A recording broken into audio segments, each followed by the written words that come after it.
Perkenalkan, nama saya Clement Saren Jaya, NIM saya 22G10014. Saya dari Prodi Akuntansi kelas 2. Jadi kontemplatif berasal dari bahasa Latin contemplore yang berarti merenung dan memandang. Kontemplatif merupakan cara hidup yang mengutamakan kehidupan penuh ketenangan, bermati raga dan bertapa sehingga dapat berdoa dan bersemedi dengan mudah. Kaum muda sangat berperan penting dalam hal semacam ini, karena untuk menjadi orang muda Katolik yang beriman membutuhkan ketenangan dalam menjalani kehidupan beriman dalam berdoa. Pendidikan yang dimaksud dalam Alkitab bukan hanya berupa pengetahuan semata, melainkan moral, etika, perilaku juga merupakan sebuah pendidikan.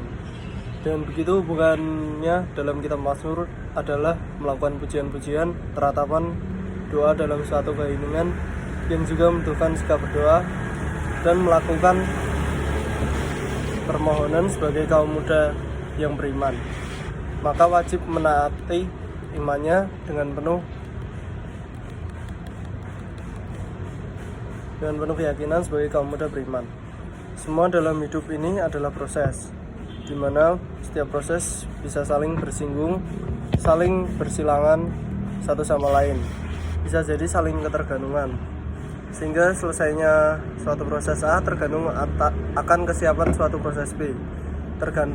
Terkadang seperti itu walaupun tidak selalu. Ketika seseorang berpikir untuk melanjutkan studi ke jenjang berikutnya, ia mempersiapkan banyak hal, berkas, biaya untuk penyiapan berkas. Sedang ketika biaya yang dibutuhkan tidak ada saku, artinya ia harus bekerja beberapa waktu sambil terus mempersiapkan hal yang dibutuhkan.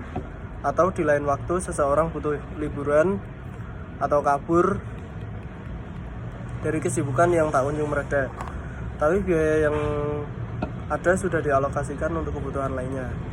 Ingin rasanya mengambil sebagian saja atau malas sebaliknya, tidak mengambil barang sedikit pun lalu bekerja lagi, mencari usaha lainnya agar biaya untuk liburan jauh dari kediaman biar terlaksana.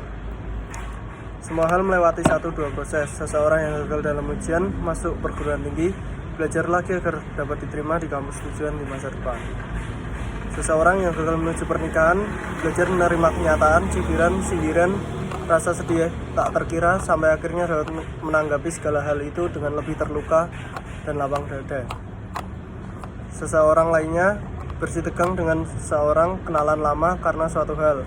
Butuh waktu yang terkadang cukup lama untuk bisa saling memaafkan, menerima kesalahan satu sama lain, terbuka dengan permasalahan dan berbagai masukan.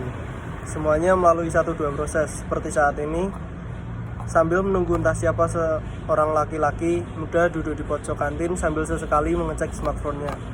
Siapapun yang melihatnya pasti paham, ada rasa kesal karena harus menunggu lama, menunggu siapapun itu yang sudah membuat janji dengannya.